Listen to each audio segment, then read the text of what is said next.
against him where he's found culpable in certain crimes. Hello, good morning. Hello, good morning. Good morning. Thank you so much for joining us. Yeah, thank you. You for UD, good to have you. Yes. What are your thoughts?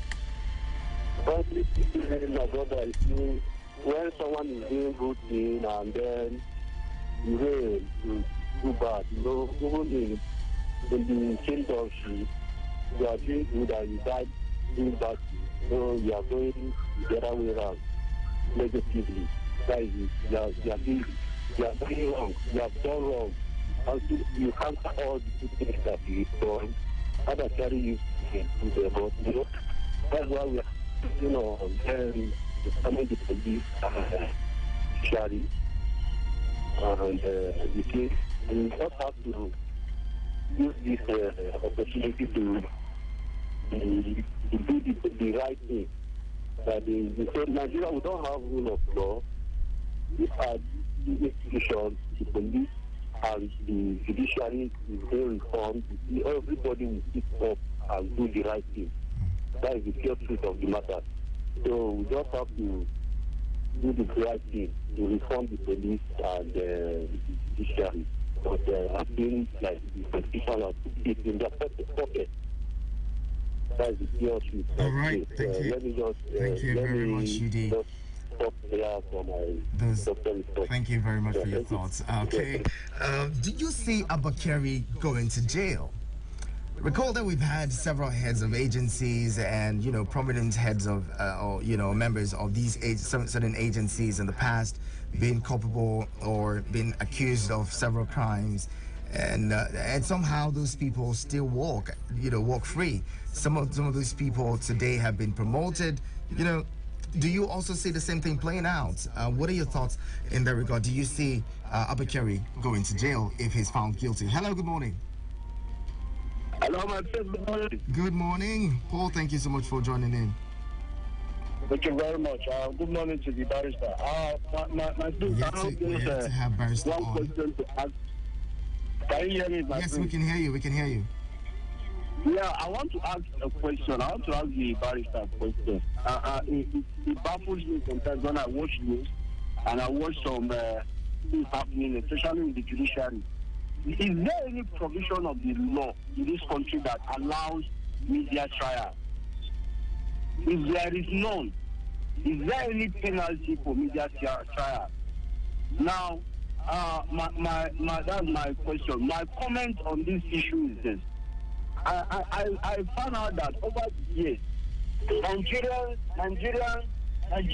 that are praised or that are given responsibilities, especially in enforcing laws or having a responsibility in checking some excesses of other Nigerians, sometimes they tend to become abusive of their powers.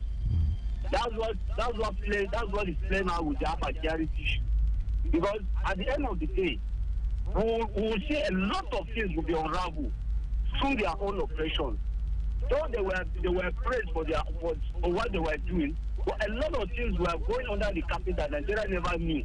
Even at the time, some of the people that were arrested by this Abba Kyari group, some of them came out to complain, but Nigerians never took them serious.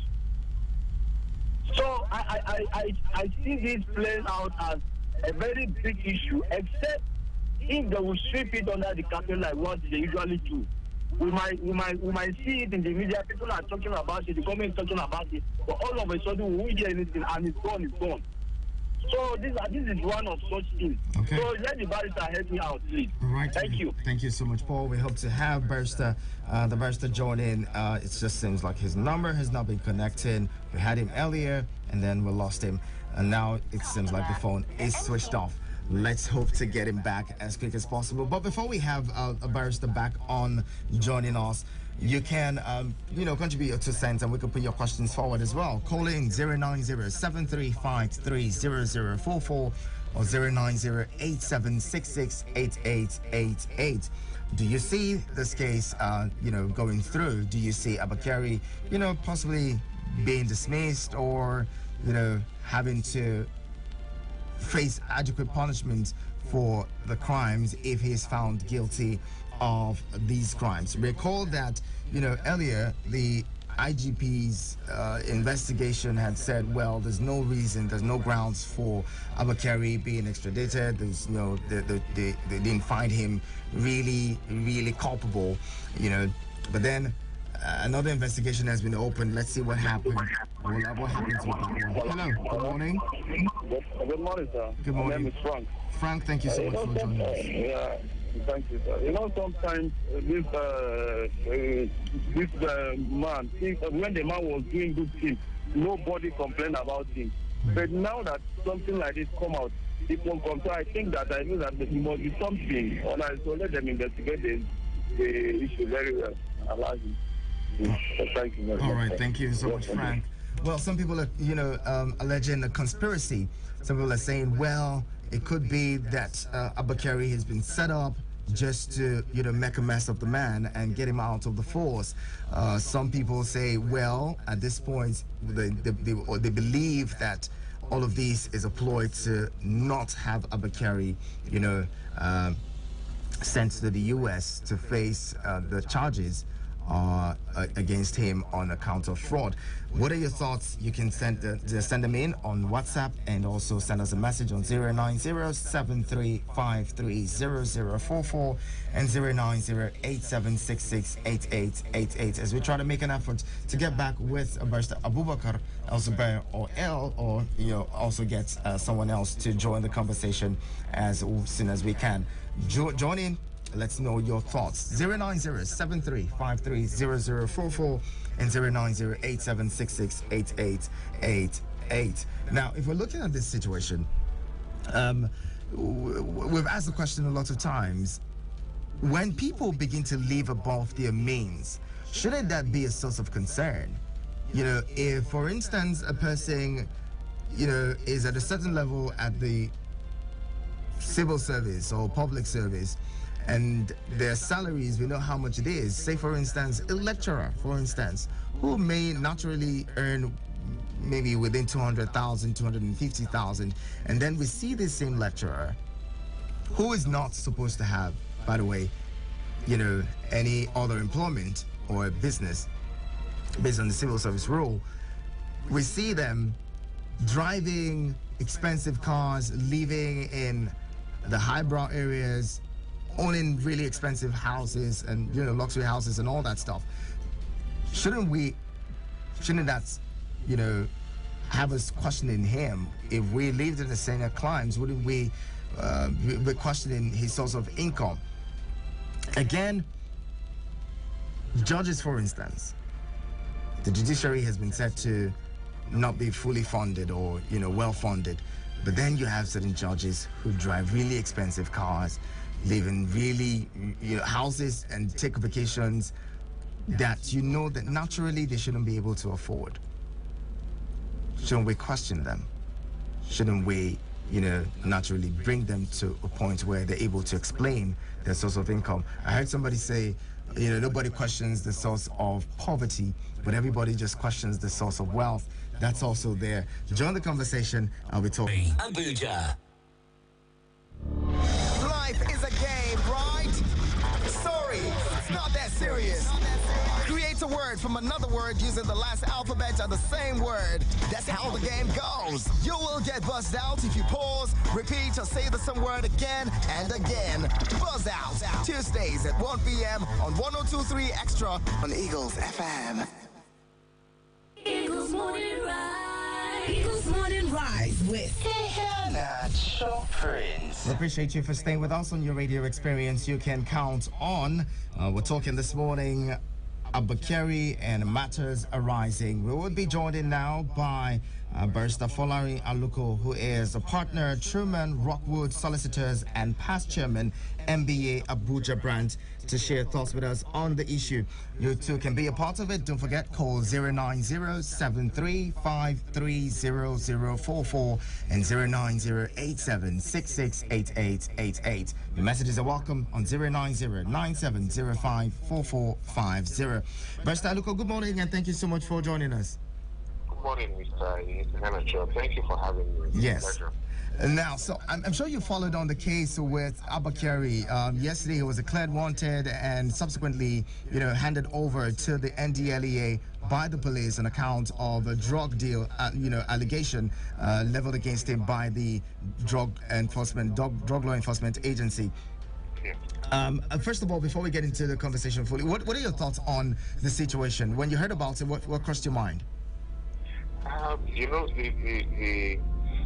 Again, unfortunately, it's a sign of the times that we live in currently, because the issues they're simple but they're complex at the same time. You have a situation where our top, it's called the DEA in the US, the Drug Enforcement Agency. Here we call it the NDLEA. Our Drug Enforcement Agency came out with a story saying that making allegations, strong allegations, against a senior police officer who is perhaps is often described as decorated, and who has been known to lead some of the more recent, some of the most serious cases in terms of police investigation that we've had in the country recently. The NDLEA announced that she is part of a syndicate. It says a lot about a lot of things, and I think the contradictions there expose really where we are today as a country. So there's a lot to unpack. First of all, NDLEA in their press conference, they did a lot. It was clear that there was an attempt to whitewash the NDLEA. And so one would then ask, is this a clear to the media? Are you kicking a man when he's down? Why were investigations, conducted since January, and they had this smoking gun since January? What prompted, what caused wait, till February? And then if he was invited last week, where did the urgency come from? What created the urgency that led to a press conference like this? That is not to say that the NDLEA should not do its job, but we also have to remember that everyone is innocent until proven guilty. At the same time, and this is where it becomes what you may call a theater of the absurd. At the same time, one also has to recognize the fact that even the IRT under the watch of Mr. Kyari and a few of these, sometimes of our agencies, often act as though the average Nigerian is guilty until proven innocent. So it always comes out as interesting when they are given a dose of their own medicine. And I recall the case of the former acting chairman of the Economic and Financial Crimes Commission. And it always tends to turn out like this, unfortunately. So I think it says a lot about where we are as a country. It does say a lot, unfortunately, about the state of policing, in the country today, because you have women in the Nigerian police force, hardworking men and women, and you have a situation where the trust in the police is being eroded by the actions of some members of the force. So it does say a lot, I think, about where we are. People have an uneasy feeling. I've had the opportunity in the last couple of hours to sample some opinions. Some people, say, oh, it's just a red herring attempt to stop an extradition. And that would amount to cutting off your head to stop a headache or to cure a headache. And so I'm wondering, why go that far? But there are so many conspiracy theories. Some people are arguing, no, it's just an attempt to get at somebody. Obi Kubana's name, I don't know why, has come up in that conversation. But the fact that there are all these theories floating around show that I think one thing that we can see is definitely true is that there is a huge level of public distrust in our law enforcement agencies, including the NDLEA. So it's hard to see who the good guys, who is really acting in good faith here. And I think the Nigerian people are owed, at the very least, they're owed that courtesy. Now, let's talk about the prosecution of this issue. Do you see it going to court and, finally arriving at a point where there are, there's a conviction, or, the man is proven innocent? What do you see? Because some people say, well, this is just, like you mentioned, this is just a way to, halt his extradition, and it would go to court and drag on for as many years as possible, and the man would still be in the service, or even, walking free. Because we see that from the story as told by the NDLEA, the man was suspended. Abba Kyari was suspended by the police, but yet he had a team that were, busting, criminals, alleged criminals. So he was still working. It means that he was still working, probably still had his uniforms and his service rifles. Well, first and foremost, I am a firm believer in human rights. And that means that it has to be the rights of everyone, even people that one doesn't necessarily agree with, in terms of their politics or their religion, or whatever beliefs that they hold. It also means that both the guilty, and the innocent, guilty in quotes now, and the innocent have a right to a fair trial and to be presumed, innocent until proven guilty. Now, having said that, it does appear to be poetic justice when, a member of the system which, has not been fair to the average Nigerian, gets a dose or a taste of medicine that, they dish out. But the problem with, when that happens, there can easily be an attempt for people to pile on and say, oh yes, he got what was coming for him and all that. But I think that it is wrong when it happens to the average man, or when it happens to any of these people, and the average person on the street gets the short end of the stick more often than not. So due process is very important. So that's number one. If you can have that as the baseline, for the conversation. Then going forward from there, I have heard the theory about linking this incident with the extradition attempt by the United States government. And two things can be true at the same time. They don't necessarily have to be connected. For me, it would appear to be, gravely irresponsible and a huge slap on the face of the entire country and the intelligence of the entire country for these elaborate rules to have been cooked up as a means to keep him, to stall any extradition attempt. At the same time, he can actually face trial, in terms of, the process through which the extradition can happen. It can happen in a number of ways that will see him, attend to both trials, either probably not concurrently, but, maybe in sequence. So I don't think there is much credence. It does seem to be making the round. I don't think, any sane person would burn his or her house to kill a rat. Now, there's also a flip side to the argument. Those who say it's possible that the bad guys are looking for ways to remove Abba Kyari because, well, he has always, been a stumbling block in their activities. How do you react to that? So my challenge now is clearly, it's quite clear, it has become very clear that Mr. Kyari, in spite of, I can't speak to all the things that he has, been said to have done, but clearly there are obvious lapses in judgment. There are clear ethical and moral issues and probably even professional issues that have run through the course of either his dealings as an officer or on suspension and all that. So whether or not at the end of the day, the core question is, has he done what he's doing alleged? And the only way we can find that out is when you go through the process. The prosecuting agency gets to make their case in court and not in the media. And so to that extent, I would say that media trial is always is very unfortunate.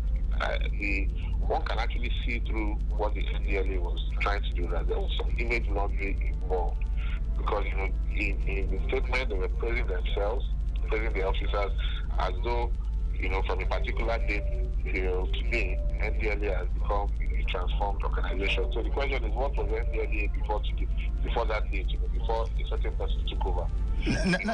Let me ask you this. As a lawyer, if you had a criminal case that was solved by Abba Kyari, would you be filing, a review of those cases? Would you be filing an appeal? Or, I'm looking at this and looking at the Evans case. Evans was recently convicted. Do you think that, there could be a review of some of the cases is solved, especially those that had gone through, prosecution and the judicial trial? Yes. Most definitely, we would have to review the facts of the case. But, most of the cases are the same, and in many occasions, or in many circumstances, the reason for the conviction in one case may not be the reason for conviction in another case. And so, if, for example, let's give a simple scenario in which probably a review would be very appropriate. Let's say a situation where the key witness, the star witness of the prosecution, was maybe Abba Kyari or somebody on his team, and it was their testimony that was used as the underpinning basis for that conviction. Of course, there will definitely be need to review, that case, especially from the defense side, in terms of an appeal and so on. But it will ultimately depend on the facts of the case. Sometimes we find the police relies on confessional statements, and I think that's one of the reasons why some of their cases, I won't say many, some of their cases, they lose these prosecuting agencies lose some of their cases, because when the strength of these confessional statements are put to the test, that's the voluntariness, and the conditions under which the statements were given, they tend to fail, that test. So I would say most defense lawyers who have handled cases that were investigated by him, might have cause to review, but not necessarily because it was a certain Abba Kyari and he's recently facing charges or whatever, but because perhaps on the what's it called now, the evidence that was tendered or that was used, the smoking gun, if you may, that was used to convict, came from this person, and there might be a taint, or that perhaps his conduct may have tainted the evidence, and so on and so forth. So if the evidence is not, if the basis for the conviction is not linked to, if he's either his ethical, conduct or whatever, if it's not objective, if it's subjective, if it was dependent on his testimony, then of course there should be cause to review that case. And it does. This is why, the law requires, the standard in criminal cases is that the prosecution must prove their case beyond a reasonable doubt. The standard is higher, it's very high than in civil cases, because the onus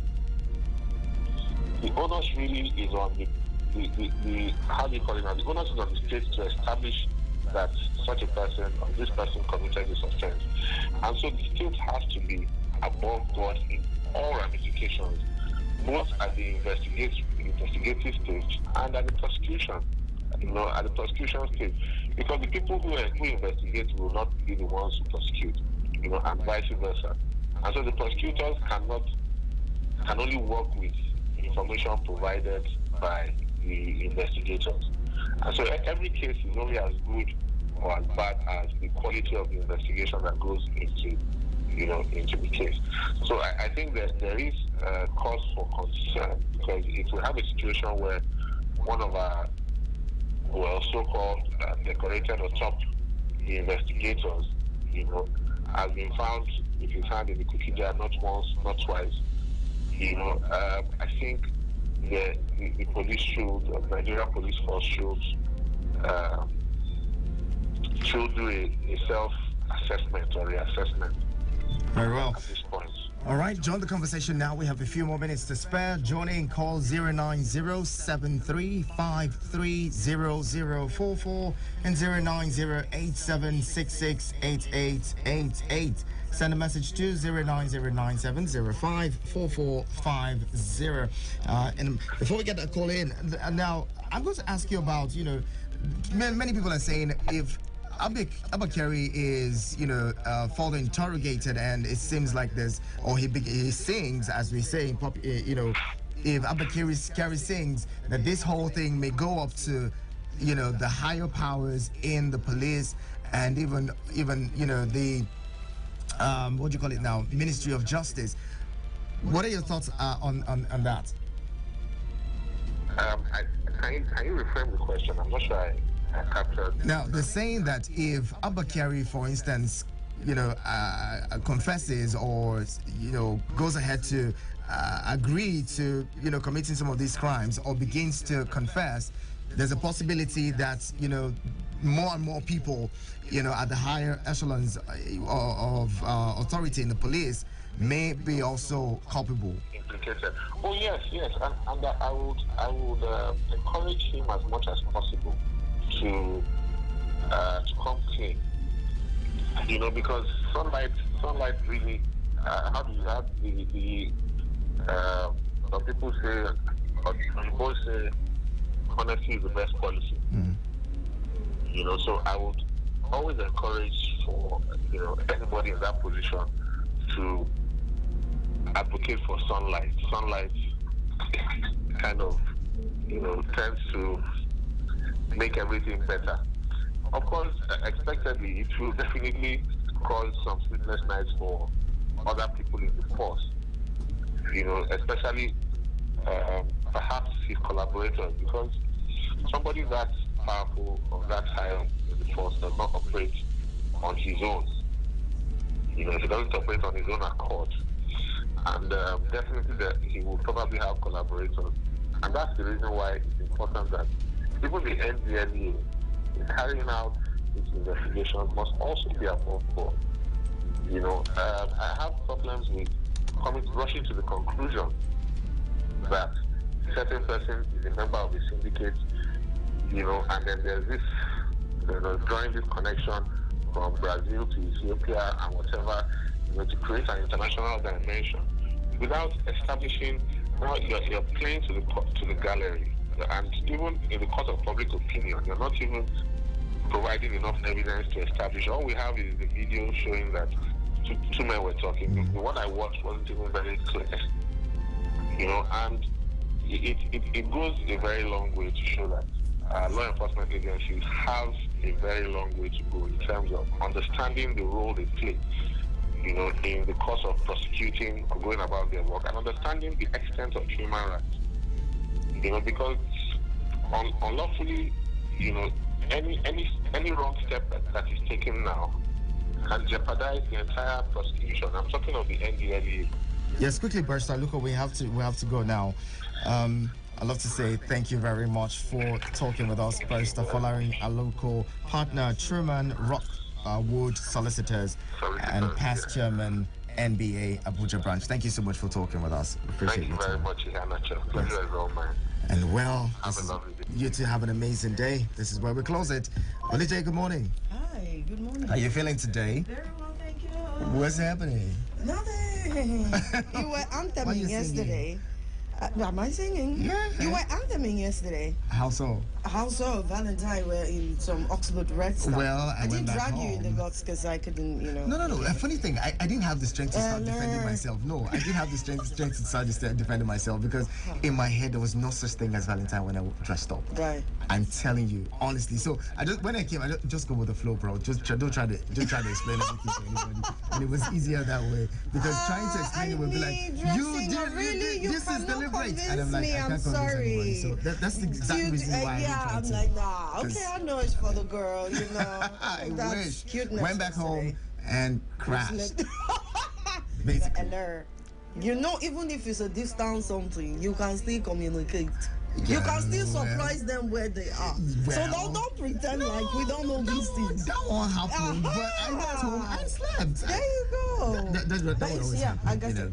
So what's happening Tuesday, at the Buzz Out show? I want to know what happened yesterday for some people. Okay. They kept DMing me, what are you doing? I'm like, They don't know. In the night, they don't They know. don't know. Wow, you guys have no clue. Anyways, yeah, today Tuesday, 11 facts are going to class today. Yeah. We have a game to play in between. It's fun, basically. Fun. Stick around here. Your radio experience you can count on. Olija takes over shortly. Business news up next. My name is Iheanacho Prince.